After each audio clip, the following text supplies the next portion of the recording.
watching this episode. I hope you enjoyed it, and as always, take care, guys. I'm ready.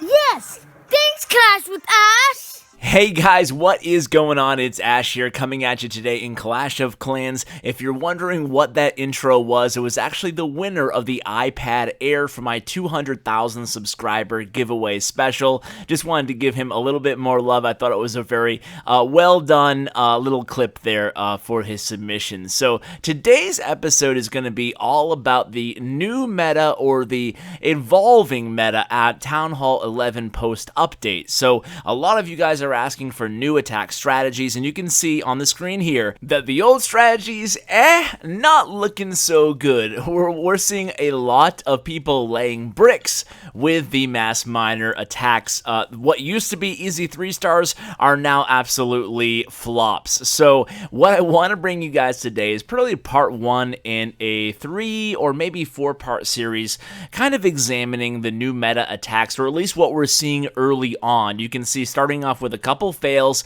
because these boner attacks and the mass miner attacks, they're just not working like they used to. So like I said, today's episode will be part 1 of a 3 or 4-part series. We're going to cover Town Hall 10s and 9s and 8s as well, just examining what we're seeing early on. I'm going to be focusing on 3-star attacks in this video and all the videos, but first I did want to show you a couple variations on my alter ego Ming Xing Ling on the developer build here. This is not my real account. You might notice level 6 dragons, level 5 baby dragons, and essentially it's an easy 2-star strategy if you're looking for one. If you don't have a lot of time to plan, don't tell your clanmates, but you might want to pull one of these bad boys off. You can do it against an anti-3-star base and against most trophy bases. What you want to do is just surround the perimeter of the base with your baby dragons, and then once they picked up about 30 to 40%, bada bing, bada bang, bada boom, you send in the dragons, you clone them up. Well, you don't clone up the dragons, excuse me. You're bringing a Lava Hound and one balloon in your clan castle.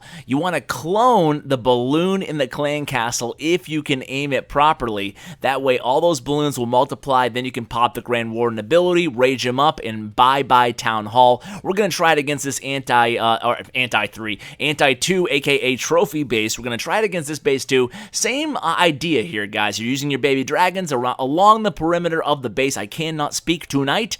And then you're going to send in your dragons. You can see a very mindless attack here. There's not much going on. You can see there's only one air defense really towards the northwest. That's why I decided to enter in from here rather than any other location. So basically you want to enter in where it's the lightest in terms of air defenses. And then you can see I was able to clone my balloons. The balloons are going to do a lot of work. They take down one of the Inferno towers. The other is going to stay standing. I did freeze it a little early on the freeze there, but it does not matter. The dragon's still under rage a little bit. Town Hall down in 3, 2, 1. Town Hall down in an easy 2-star attack. But just be careful, it doesn't work against every single trophy base. It has to be a base where you can easily funnel the dragons to the core. Some of those spread out bases, it's a little bit trickier. It does work against a lot of ring bases. If you know what you're doing, you have to make sure you funnel the dragons correctly. But now let's get into the big boy attacks. And Dan is going to be a superstar in this episode, just like he's a superstar in our clan. I'd put him up there in the top 3 attackers in our clan. He's an absolute beast,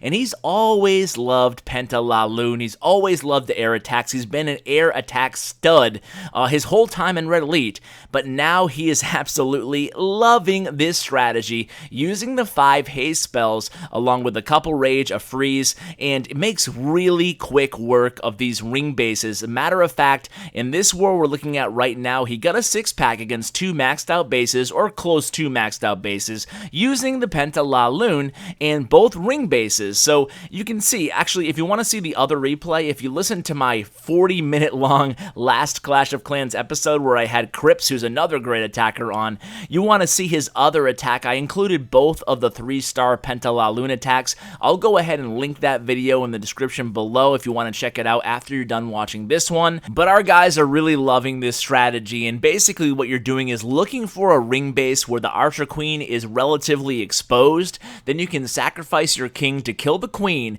and then what our attackers, most of the time what they seem to be doing are sending in 4 of your 5 Lava Hounds all on one wall side, if that makes sense. So in this attack, the 4 Lava Hounds were deployed from 6 o'clock to 3 o'clock, moving counterclockwise, and then the 5th Lava Hound was wrapped around, somewhere around 2 o'clock or so, and then you're just going to trickle in your balloons behind the Lava Hounds. You get a nice amount of cover, and you're going to use Haste around the perimeter, Rage in the core. You're going to use the Grand Warden to cover your balloons under one Inferno Tower. You're going to use the Freeze spell to cover your balloons under the other Inferno Tower. In a nutshell, that's the technique, but I will bring a more in-depth guide for Town Hall 11 specifically. Might even ask Dan to come on the channel with me.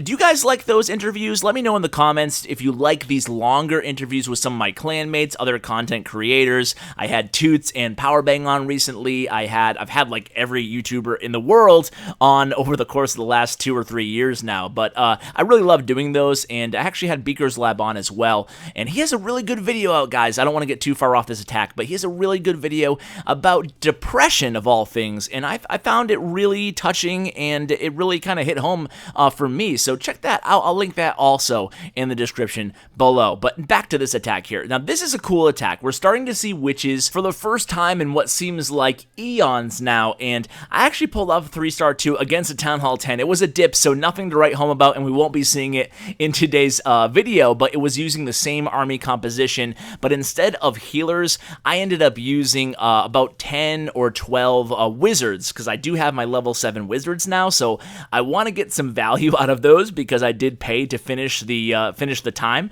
I did actually farm up the resources, though. I wasn't that dirty of a gemmer, but what I like to do is I like to include the the wizards instead of the healers, depending on what's in the clan castle. There was a golem in this clan castle, so he could get by just perfectly with all witches and bowlers. But when there's a dragon or a bunch of minions, baby dragons, that's going to be difficult to combat using just bowlers and witches. So if you want to use an attack like this by Dan, a lot of our guys are having a lot of success with this type of combination. If you want to use an attack like this, you do have to notate what's in the clan castle. If you're going to be dealing with a bunch of air troops in the CC, you might want to think about adding some wizards in place for all those witches and bowlers. Again, be happy to bring you a more in-depth guide for that strategy as well. Moving right along here, now we have Surge attacking Dan. I tell you what, Dan's just trying to find a way to get into every single replay in this video. What an attention seeker. I kid. The real reason I wanted to bring you this attack is A, because it's an anti-3-star base, a solid one at that, and B, I wanted to point out that Surge is actually bringing a golem instead of the 5 Lava Hounds, so he has 4 Lava Hounds and a golem, and the reason is really obvious. He has to take down that Archer Queen. Have you guys used a skeleton spell to try to take down the Archer Queen at all? I have, and it's been very, very, very unsuccessful, so I would not recommend doing that unless it's an incredibly isolated AQ location on the map. So Surge, like I said before, he's going to go ahead and use the golem to get into that core to take down the enemy Archer Queen, and then he's going to use the same type of philosophy with the La Lune portion of the attack. He's going to use haste around the perimeter. He's going to rely heavily on the Grand Warden's Eternal Tome ability to protect half of his balloons going into the first Inferno Tower. Then he's going to go ahead and deploy the last Lava Hound again around 2 o'clock. Just so happens it's the same type of formation as the Dan attack, starting around about 5 or 6 o'clock, working his way counterclockwise, and then he's going to go ahead and freeze that second Inferno Tower. In just a second, there it is. He drops his last rage spell, and the balloons are going to easily make their way into the Inferno Tower, take it down, and then on the back end, he has a couple balloons as well. He also has a skeleton spell, which is going to come in handy actually here. He probably would not have pulled off this 3-star, and by the way, just a friendly challenge here again, guys. This is not meant to be a complete exhaustive guide here. These are just the attacks that we're kind of theory crafting right now, just having a lot of fun with, using friendly challenge in clan chat. These guys are pretty much doing it all day long, but you can see the skeleton spell coming in handy against those gold storages, actually saving him a lot of time, as it would take absolutely forever for that one lone lava pup to bleed through 3 gold storages. So guys, I hope you enjoyed today's video. Let me know what you think of these attacks. What do you want to see more of? What do you enjoy? Are you a fan of Ming Sing Ling's baby dragon attack? Let me know in the comments below, guys. Thank you so much for watching, and as always, take care, guys.